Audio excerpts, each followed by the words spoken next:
जोहार नमस्कार। झारखंड रिपोर्टर पर आप सभी दर्शकों का स्वागत है। दर्शकों, मैं हाजिर हूं आप सबके बीच झारखंड की बड़ी और महत्वपूर्ण खबरों को लेकर। पहली खबर, 6 साल पहले गांव के 8 लोगों को मृत बता राशन कार्ड रद्द किए, अब ग्रामीण दे रहे हैं जिंदा होने के सबूत। सरकारी बाबू ने गढ़वा जिले के एक गांव के 80 लोगों को एक साथ मृत बता उनके राशन कार्ड निरस्त कर दिए। 6 वर्षों से ग्रामीणों को न तो सरकारी राशन मिल रहा है और न ही कोई सरकारी सुविधा। सोमवार को अचानक गांव वाले गढ़वा डीसी रमेश घोपल के ऑफिस पहुंचे और उनको अपने जिंदा होने का प्रमाण दिया तो वे भी हैरत में पड़ गए। ग्रामीणों ने डीसी से मामले की जांच कर दोषी अधिकारियों और कर्मचारियों पर कठोर कार्रवाई की मांग की और न्याय की गुहार लगाई है। ग्रामीणों के मुताबिक इन्हें 6 साल से सरकारी सुविधाओं से वंचित कर दिया गया, राशन भी नहीं मिल रहा। पहले डीलर के पास गए, फिर कांडी प्रखंड कार्यालय गए, कई दिनों से कार्यालय की दौड़ लगाई, लेकिन 6 साल तक किसी ने नहीं बताया, ना ही उनकी कोई मदद की। जब ग्रामीणों ने खाद्य आपूर्ति विभाग का पोर्टल देखा तो पता चला कि उन्हें मृत बताया जा रहा है। पोर्टल पर जिंदा ग्रामीणों को मृत देखकर गांव के लोग भी स्तब्ध रह गए। ग्रामीणों ने कहा कि गढ़वा जिला अकाल की चपेट में है, ऐसे में सरकारी हाकिमों ने उनकी सुविधाएं छीन ली हैं, अब उन्हें इंसाफ मिलना चाहिए। झारखंड रिपोर्टर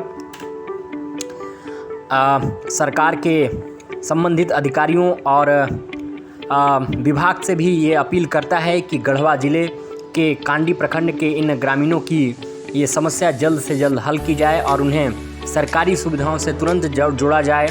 अकाल प्रभावित क्षेत्र है गढ़वा जिला, तो उन्हें सारी जो सुविधाएं हैं सरकार की वो तुरंत तत्काल उन्हें दी जाएं।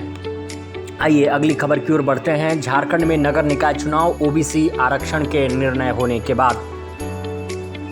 झारखंड में नगर निकाय चुनाव राज्य सरकार द्वारा ओबीसी आरक्षण पर निर्णय लेने के बाद ही होगा। नगर निकाय चुनाव में ओबीसी को आरक्षण दिया जाना है या नहीं, इस पर सरकार को निर्णय लेना है। इसके अतिरिक्त राज्य सरकार नगर निकाय चुनाव नियमावली में भी कुछ संशोधन कर रही है। सरकारी सूत्रों के अनुसार राज्य में पंचायत चुनाव अगले साल अगले साल अप्रैल माह से पहले होगा। यह भी तय है कि 14 नगर निकायों की जगह अब कुल 35 निकायों में एक साथ चुनाव होगा। अगली बड़ी खबर शिक्षकों से जुड़ी हुई। झारखंड के +2 स्कूल में प्रशिक्षित शिक्षकों की नियुक्ति के लिए गुरुवार से भरें ऑनलाइन फॉर्म। झारखंड के +2 उच्च विद्यालयों में 3120 स्नातकोत्तर प्रशिक्षित शिक्षकों की नियुक्ति के लिए गुरुवार से फॉर्म भरे जाएंगे। ये फॉर्म ऑनलाइन भरे जाएंगे। झारखंड कर्मचारी चयन आयोग ने ऑनलाइन आवेदन की अंतिम तिथि 23 सितंबर तक निर्धारित की है। स्नातकोत्तर प्रशिक्षित शिक्षकों के जिन पदों पर नियुक्ति होगी उनमें 2855 पद नियमित तथा 265 बैकलॉग के पद शामिल हैं। अगली खबर, विदेशों में पढ़ेंगे युवा, खर्च देगी झारखंड सरकार। जी हां, झारखंड के अनुसूचित जाति, जनजाति, पिछड़ा वर्ग एवं अल्पसंख्यक समुदाय के 5 प्रतिभाशाली छात्रों को प्रतिवर्ष मरांग गोम के जयपाल सिंह मुंडा छात्रवृत्ति प्रदान की जाएगी। जयपाल सिंह मुंडा आदिवासी समाज से झारखंड के थे और उन्होंने विदेशों में उच्च शिक्षा प्राप्त कर अपने समाज और देश प्रदेश के लिए लड़ाई में देश प्रदेश के लिए काफ़ी काम किया था। आज़ादी के आंदोलन में भी ये शामिल थे।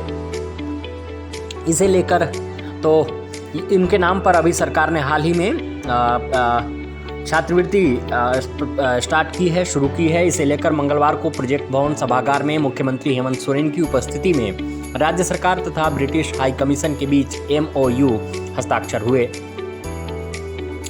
हालांकि ये जो छात्रवृत्ति है ये केवल अनुसूचित जाति, अनुसूचित जनजाति, पिछड़ा वर्ग एवं अल्पसंख्यक समुदाय के 5 छात्रों को प्रतिवर्ष दिया जाना है।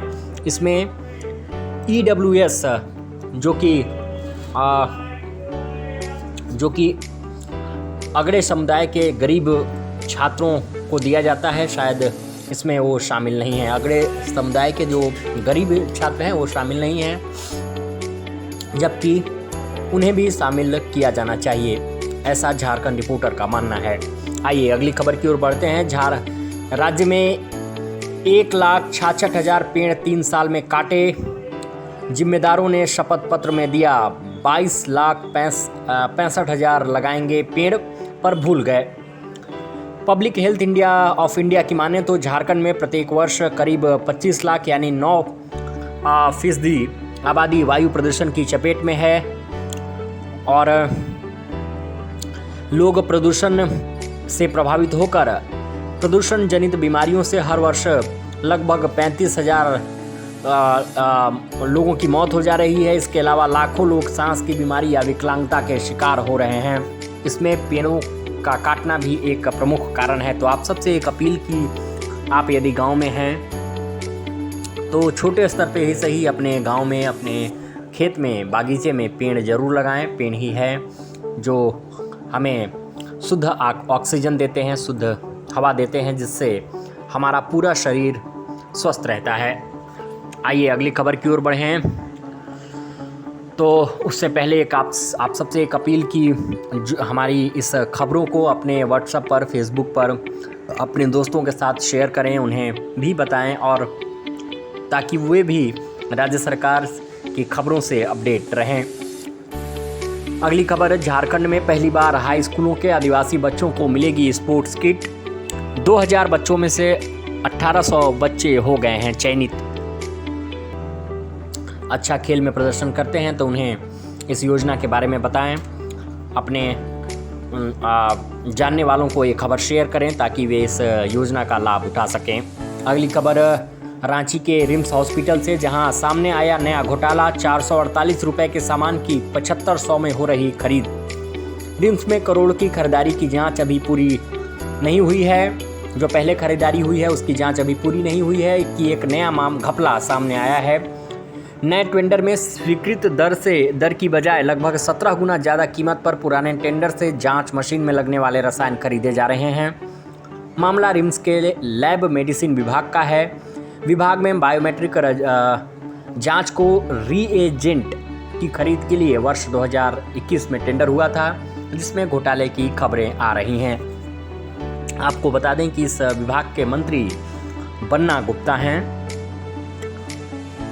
तो अगली खबर झारखंड कांग्रेस से, जहां कांग्रेस विधायक 2 खेमों में बटे। पार्टी के कई विधायक कर सकते हैं बगावत।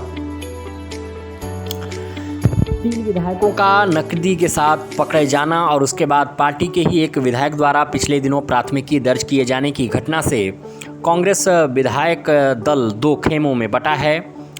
विधायक भले ही खुलकर सामने नहीं आ रहे हैं, लेकिन संकेतों में दबे मुंह यह कह रहे हैं कि वे अब सबकी पोल खोलने की सोच रहे हैं। इससे उनका कहना है कि इससे ये जो घटना हुई है उन पे प्राथमिकी दर्ज करके उन्हें जो जेल में डाला गया, तो जो जेल में रहे, इससे विधायकों के बीच समन्वय और विश्वसनीयता प्रभावित हुई है।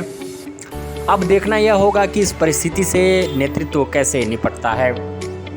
अभी कल ही जो पार्टी के अनुशासन समिति की बैठक हुई थी, उनमें इन विधायकों का निलंबन को जायज़ ठहराया गया था और उनसे जवाब मांगा गया था।